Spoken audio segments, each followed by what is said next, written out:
sa viewers. Magandang araw sa inyo. Ang hirap magsalita, ang hirap magsalita.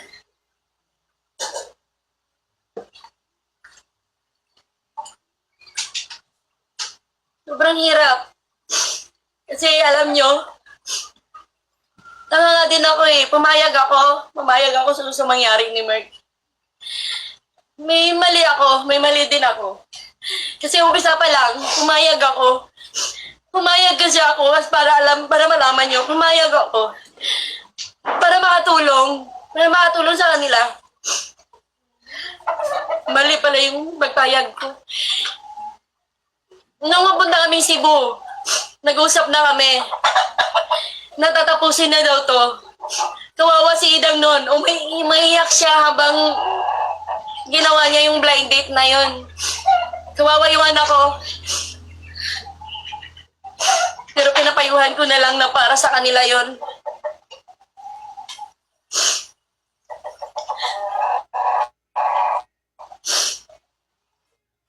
Pinapahaba pa niya. Umabot pa kami sa Cebu, guys. Umabot kami sa Cebu. Umabot kami sa kapatid ko. Yung kapatid ko nga, hindi humingi ng budget sa kanya doon. Ang dami nila doon, ang dami namin, ang dami niyang bit-bit. Kawawa nga yung mga bit-bit niya eh. Para pinabayaan lang niya, ginamit niya lang din. Lalo na yung kambal.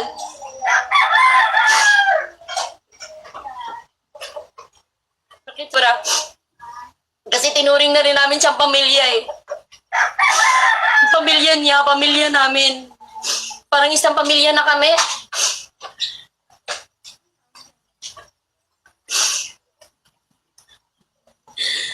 Lahat ng ginawa niya, gusto niya yun.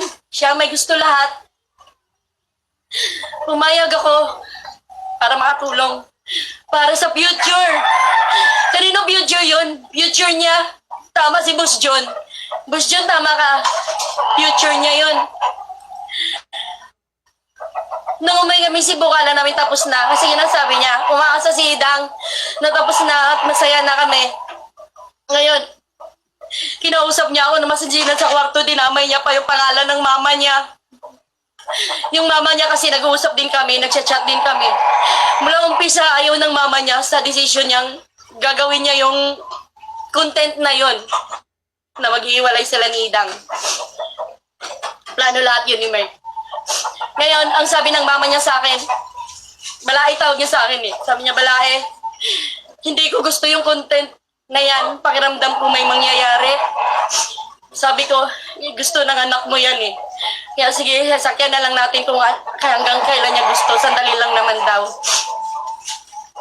Nung umuwi kami galing Cebu, umuwi ako nung 2. Binok niya na ako nun. Kasi nga daw, tatapusin na daw namin. Kaya pinapawi na niya ako na Manila. Umuwi ako nung 2. Nandun niya pa ako sa airport.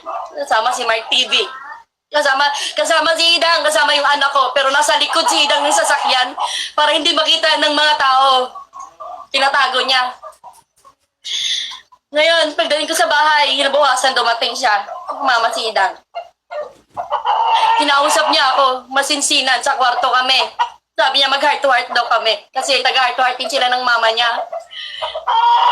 I-heart to heart ko daw si Idang na pumayag sa gusto niyang mangyari. Kasi ang gusto niya pahabain pa tong drama na to. Pahabain yung script na to. Kinausap niya ako. Sabi niya, Mama, pahabain natin to. Kausapin mo si Idang. Kasi ayaw ni Idang. Sabi ko, alam ba ni Idang? Sabi niya, hindi. Ayaw ni Idang. Sabi ko, pahabain daw hanggang 20. Kasi daw, cut off. Alam niya, nagmi-million views. Hindi ko pinagayabang sa sarili ko. Nagmi-million views kasi dahil sa kung kontrabida ko. Alam niyo yan. Naghihingi ba ako? Hingi ba akong kapalit? Oo, nagbibigay siya. Pero yung bigay niya, sinusumbat niya pa sa ano ko pala yun. Si Idang hindi nagsasabi sa amin yan dahil mahal niya si Mark, pinoprotektahan niya sa amin. Pag may masabi ka kaming hindi maganda sa pandinig ni Idang na tungkol kay Mark, nagagalit pa yung anak ko sa amin. Si Idang pa yung nagagalit. Kasi pinoprotektahan niya si Mark. Ngayon ang sabi niya, tuloy natin yan. Ngayon sabi niya, ituloy natin to. Kukuha na naman ako ng ibang babae. Blind date ulit. Napasmile ako. Siyempre, di ko alam na sasabihin ko eh. Napasmile ako. Ngayon, ang akala niya, yung smile ko na yon ay pumapayag ako. Kaya niya ako sinabihan na plastic. Nabigla ako, hindi ako makapagsalita. Huli impact sa akin. Ngayon sabi niya, tuloy natin to, kukuha ako na ibang ka-blind date. Ngayon sabi niya, yung blind date daw na yon, papupuntahin niya sa bahay niya. Ang gusto niya, magdadala ng ulam, dadalan daw siya ng masarap na ulam. Para daw makita ng mga subscriber o mga viewers na wala na talaga sila ni Idang. Nabigla ako, pero hindi ako nakapagsalita, ewan ko sa kanya, kung sa palagay niya yung smile ko ay pumapayag ako, umuoo daw ako, sabi niya. Ngayon sabi ko, akala ko ba tapos na? Sabi niya, hindi mama, tuloy natin to kasi pera to. Mukha akong pera, sinabi niya aaminin ko mama, mukha akong pera. Para sa amin. Para sa kanya lang pala yun. Kaya napaisip ako, sabi ko, okay ba kay Idang na may ganon? Sabi niya, kausapin mo ng heart to heart si KP. Kasi yung mama ko, nag-heart to heart kami. Sabi niya, sorry guys sa suot ko, sorry lahat. Sorry ko na itsura ko ngayon, sorry talaga. Nakausap daw niya yung mama niya. Ang sabi daw niya, nag-heart to heart daw sila ng mama niya. Ang sabi niya daw sa mama niya, gagawin niya yon. Pumapayag daw yung mama niya.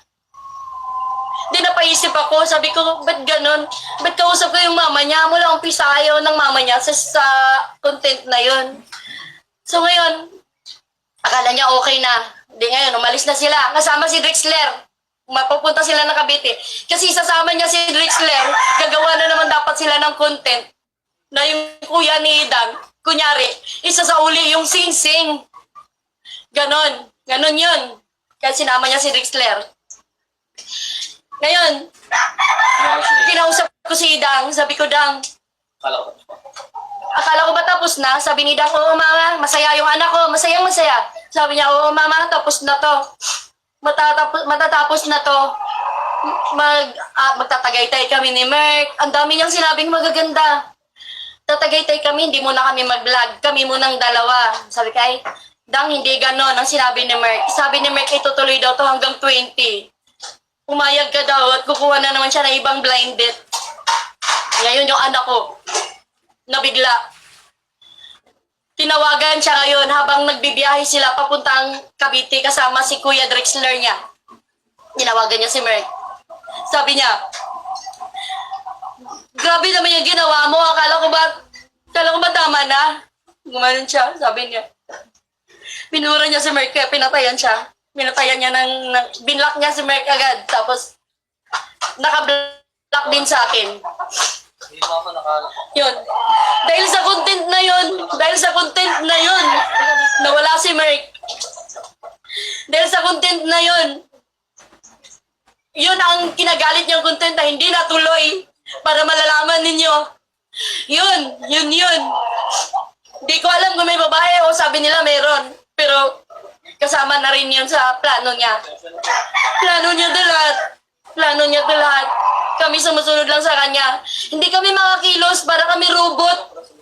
Kulang na lang sa amin remote control. Kontrolado kami lahat. Pero sinusunod namin siya. Siya yung iniisip namin.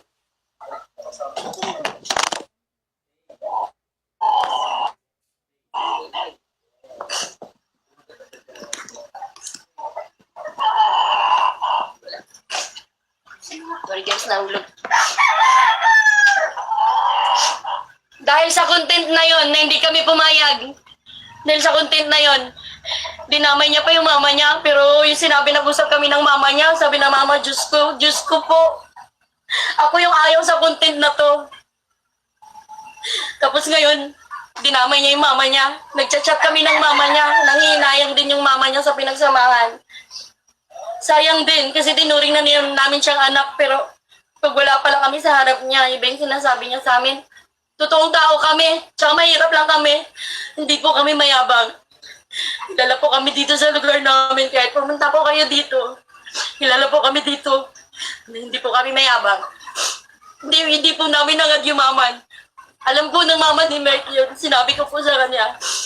Hindi po kami gusto yumaman. Yung Canada niya, kanya rin yan. Dito